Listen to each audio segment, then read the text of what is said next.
Saudara-saudari yang dikasihi Tuhan, semalam saya misa di Kertesemadi. Seorang muda, Vincent, umur 39 tahun, meninggal karena pecah pembuluh otak. Tidak bisa ditolong di Prima Medica, meninggal tanggal 9 kemarin. Meninggalkan seorang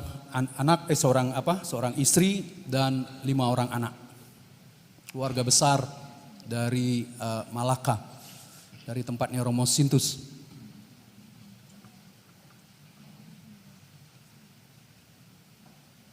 Kesedihan berpisah dengan seseorang yang kita cintai,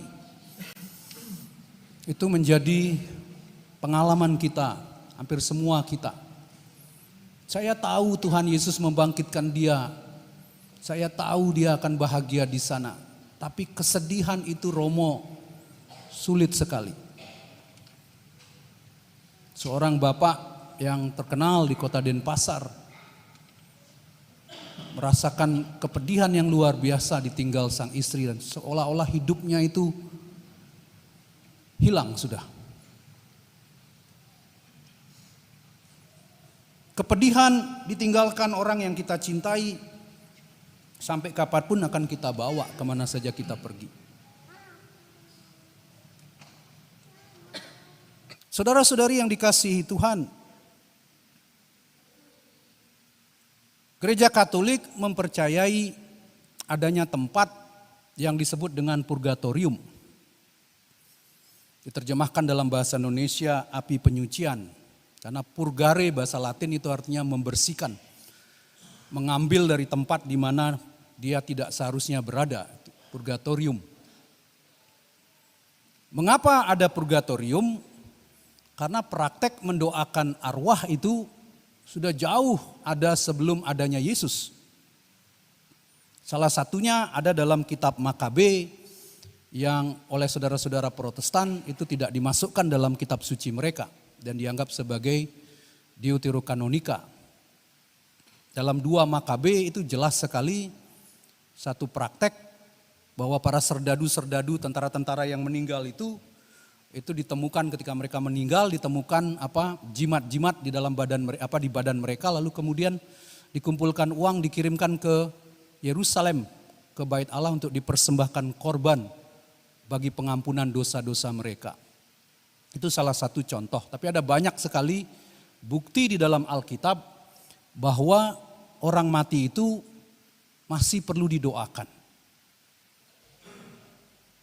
Saudara-saudari, kalau orang mati itu masih bisa kita doakan, kalau mereka yang sudah meninggal itu masih perlu kita doakan, artinya mereka bukan di surga dan bukan di neraka. Kalau karena sudah di surga, mereka tidak butuh doa-doa kita. Kalau mereka sudah di neraka, sudah finish, ya end, sudah. Untuk apa kita doakan? Jadi mereka pasti masih ada di tempat yang lain yang bukan surga dan bukan neraka. Karena itu mereka butuhkan doa-doa kita. Kalau enggak, untuk apa kita berdoa? Praktek itu sudah ada jauh sebelum Yesus datang.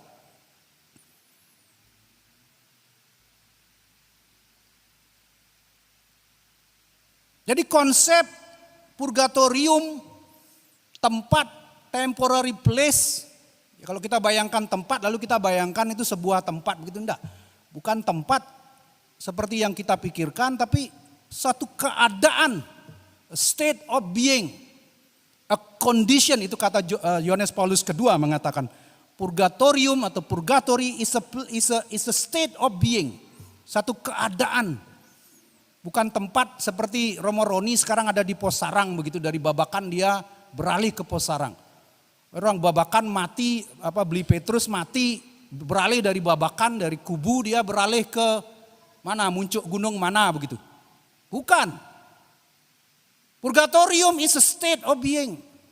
Satu keadaan. Lalu karena kita menggambarkannya itu api penyucian, jadi situ tuh ada api. Dipanaskan pakai LPG 3 kg warna biru gitu. Poi, panasnya bukan main. Karena konsep kita itu api, kita bayangkan api. Lalu penderitaan mereka itu apa? Itu yang dikatakan oleh sang pemazmur. Hatiku rindu akan Engkau ya Tuhan. Itulah kerinduan kita. Kerinduan manusia akan Tuhan. Tapi waktu mereka ada di api penyucian, mereka tidak bisa ketemu sama Tuhan. Itulah yang membuat mereka menderita. Saya kangen istri saya kangen suami saya kangen saudara saya. Tapi saya tidak bisa ketemu Romo. Saya tahu Tuhan membangkitkan dia. Tapi saya tidak bisa lihat dia ketawa dengan saya. Itulah kesedihan orang yang terpisah dengan orang yang dia cintai. Itulah yang akan menjadi kesedihan kita ketika kita ada di purgatorium. Dan menurut katekismus gereja Katolik, orang yang meninggal tidak bisa menolong dirinya sendiri. Karena itu mereka butuh doa-doa kita. Itu satu. Karena yang meninggal itu tidak bisa lagi menolong dirinya sendiri. Sudah habis kesempatan itu. Maka itu kemudian muncul konsep yang disebut dengan indulgensi. Yang ditentang oleh orang-orang Protestan, terutama Martin Luther. Karena praktek di gereja Katolik kemudian surat indulgensi itu bisa dijual, bayangkan. Kacau gereja waktu itu, makanya muncul Protestantisme. Tapi konsep indulgensi itu penting. Karena apa? Orang suami istri ini berantem dia. Woi, istrinya ngambil sampat, suaminya ngambil pacul. Bakbok, robek 30 ini istrinya. Datang dia ngaku dosa di Romo Roni, saya menyesal. Ya, saya sudah pukul istri saya. Pakai sapu masih kebal dia, saya pacul di kepalanya. Jahit 30. Saya menyesal, saya minta ampun. Romo Roni memberi absolusi. Dosanya diampuni tidak? Orang babakan, dosanya diampuni apa tidak? Weh, ibu-ibu enggak ada yang mau jawab nih. Diampuni atau tidak nih dosanya nih? Itu makanya kalian tidak pernah datang pengakuan karena tidak pernah yakin dosanya diampuni. Dosanya diampuni, itu menurut gereja Katolik dosanya diampuni. Romo Roni mengatakan, aku mengampuni engkau dalam nama Bapa, Putra dan Roh Kudus. Sah, dosanya diampuni Bapak Ibu. Tapi jahitan 30-nya kan tidak. Masih ada jahitannya 30 begitu. Itulah yang disebut dengan akibat dosa. Pacaran masih kecil dah cium-ciuman, bling. Bingung dah orang tuanya bekengken kawin, masih sekolah gimana nih? Aborsi Bapak Ibu. Datang Romo Roni bilang, weh maaf saya tidak bisa, yang bisanya Bapak Uskup. Saya antar sana ke Tukat Balian, dibawa ke Bapak Uskup. Diampuni dosanya. Tapi sesudah diampuni dosanya, bayinya kan tidak hidup lagi, mati dia. Itulah yang disebut dengan akibat dosa. Dan itu yang harus kita bayar Bapak Ibu, saudara-saudara. Itu yang harus kita bayar. Itu yang disebut dengan silih. Itu yang membuat kita memerlukan indulgensi. Tanggal 1 November kita merayakan Hari Raya Babakan, Hari Raya semua orang kudus. Selama 8 hari ini ada indulgensi. Karena ini oktav dia. Jadi kita punya oktav Natal, kita punya oktav Paskah. 8 hari dirayakan. Dan ada satu lagi, Hari Raya Orang Beriman dirayakan 8 hari. Dengan indulgensi. Jadi kalau Anda datang misa, doa koronka, doa rosario, datang pengakuan dosa. Itu membantu Anda nanti. Anda tidak perlu lewat api penyucian lama-lama di sana lolos dia. Kalau kita ngomong api penyucian, anak-anak muda nih, ajaran apa lagi nih? Mati ya antara surga masuk neraka. Saya punya satu pengalaman Bapak Ibu yang saya sebetulnya kurang begitu malu untuk menceritakan. Tapi ini untuk sebuah kesaksian, bukan mengatakan saya aeng atau apa, enggak. Hanya satu kesaksian. Harapan saya orang mendengarkan kesaksian ini bisa tergugah begitu. Sebagai pastor muda saya ditelepon. Romo bisa minta tolong misa di mana? Dikasih alamatnya. Oh siap. Naik motor Bapak Ibu. Motornya Romo Noto itu yang grand itu loh. Yang kita maksudnya mau ngebut dia enggak lari itu. Grand itu yang saya pakai. Ke lokasi yang dimaksudkan. Munda. Kita lihat mana enggak ada mobil-mobil, enggak ada. Cari kok sepi semua tempat ini. Salah mungkin tempatnya nih. 3 kali mondar-mandir. Akhirnya dalam nama Tuhan Yesus memberanikan diri saya ketuk. Betul, itu tempatnya. Saya bilang kok enggak ada orang. Ya kita aja Romo. Dia bilang kita, itu artinya Romo, suami istri. That's it, bertiga kita misa. Pastor baru Bapak Ibu ya. Pastor muda, oh mari siap kita misa saja. Kalau sekarang minta maaf, saya suruh naik motor nih misa nih, jemput. Doktor dari Inggris mau gimana. 25 tahun sudah jadi pastor, masa suruh naik motor lagi kemana. Enggak level lah. Waktu itu saya naik motor ke sana jam 3 sore Bapak Ibu.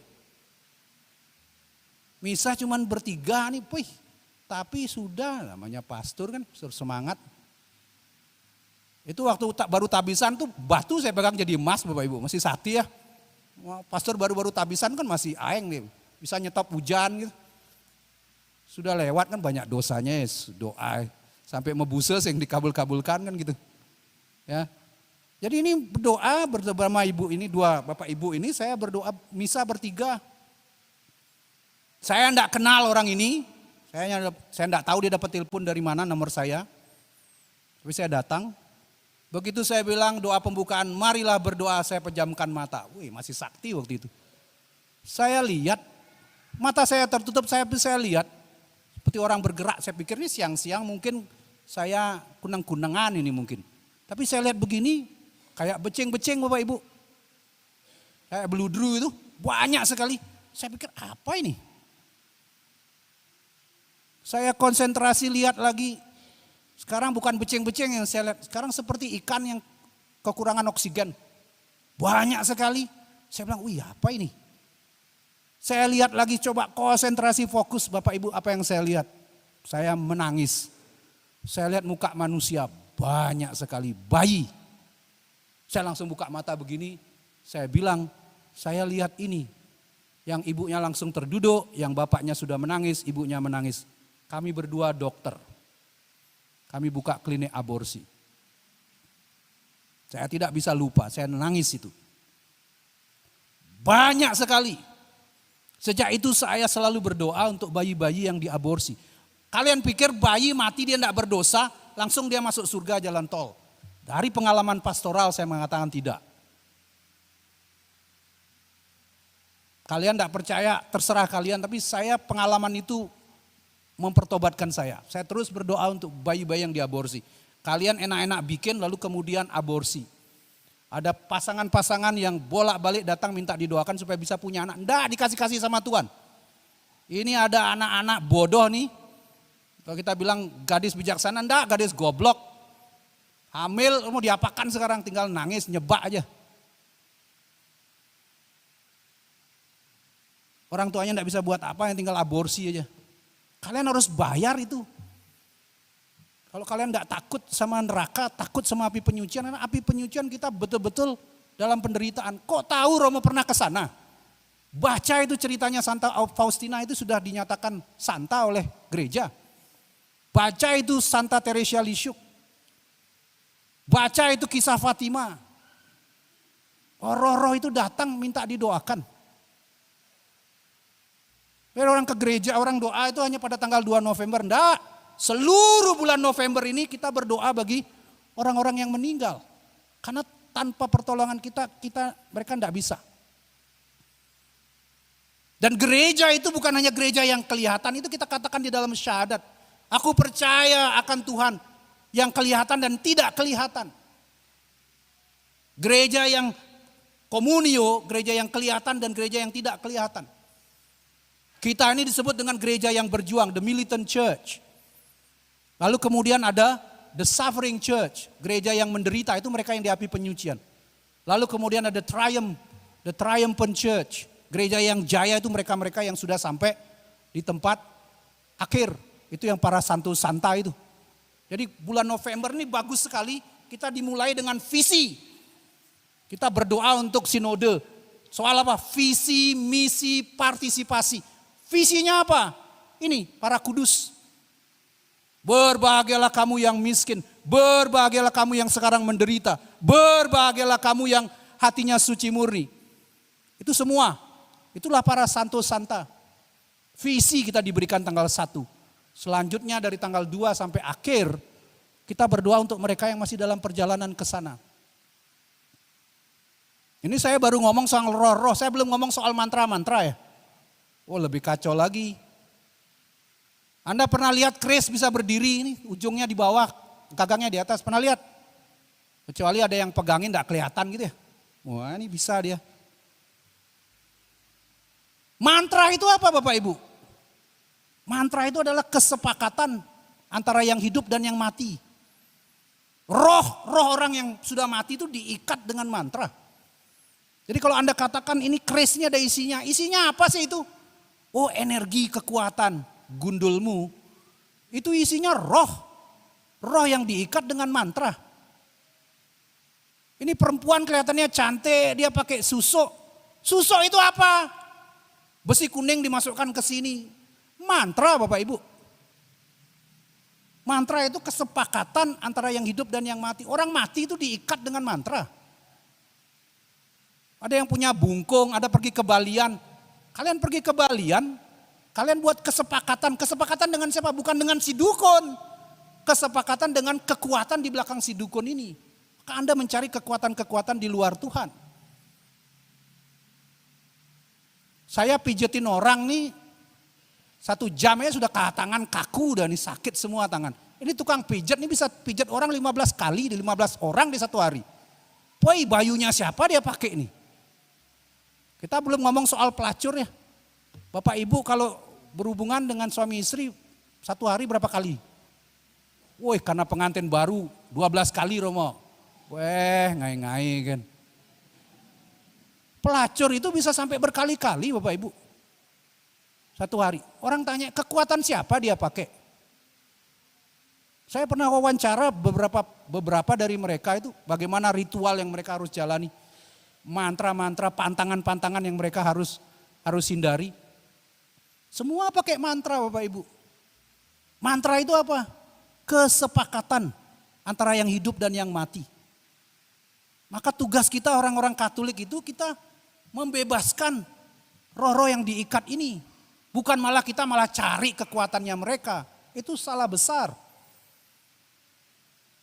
Apa yang kau ikat di dunia ini akan terikat di surga. Yang kau lepas di dunia ini akan terlepas di surga. Itu kekuatan kuasa diberikan kepada kita. Maka tugas kita adalah berdoa bagi roh-roh yang sudah meninggal. Bukan hanya mereka yang dikuburkan, dikremasi di sebelah di Umudui sana. Tapi terutama orang-orang yang tidak kita kenal. Mereka yang tidak punya saudara-saudara mendoakan mereka. Mereka yang belum dapat tempat. Ada satu sekolah itu kepala sekolahnya kerasukan, anak-anaknya kerasukan. Kepala sekolah sudah kerasukan, kengken. Anak-anaknya kerasukan, lalu bilang Romo minta tolong. Saya bilang lain kali itu kamu doa sebelum mulai sekolah. Gitu. Males doa mah bagaimana? Seringkali seperti itu karena orang tidak mau berdoa. Ada perayaan Ekarisi di sini setiap hari, orang tinggal lewat, so akrab lu. Lewat. Pagi-pagi orang lihat bangun di sini, orang tua-tua beli Petrus tuh. Rajin misa sebelum meninggal, masih duduk situ. Mbok Francine ada di situ. Dadong di Sanur sama Kak di Sanur itu nonton lewat TV, lewat apa? Online streaming. Orang-orang yang luar biasa. Saya bisa cerita pengalaman tapi waktunya nanti habis nih orang-orang nonton streaming dari rumah nih bilang makelu ganti pastor nih khotbah. Tapi inti yang ingin saya katakan Bapak Ibu, tugas kita mengingatkan kita berdoa bagi arwah itu untuk kita juga menyadarkan kita perlu juga berdoa supaya kita nanti tidak lewat masuk di situ, di api penyucian itu. Karena itu tempat siksaan, itu bukan tempat pakai AC seperti kita pagi ini. Itu kayak gereja Palasari tidak ada AC, panas sekali Bapak Ibu. Ya, di sini kita pakai AC enak ya. Di sana tuh betul-betul kayak neraka, panasnya bukan main. Makin lama kita misa, makin basah kita kayak habis sepak bola. Kita diingatkan pada hari ini sekali lagi untuk berdoa bagi para arwah saudara-saudara kita. Orang-orang yang sudah meninggal dalam Kristus tapi masih harus membayar denda-denda akibat dosa mereka waktu mereka masih hidup. Belum sempat mereka lakukan. Tugas tanggung jawab kita sebagai gereja untuk mendoakan mereka. Amin. Mari kita bangkit berdiri, kita akui kembali iman kepercayaan kita.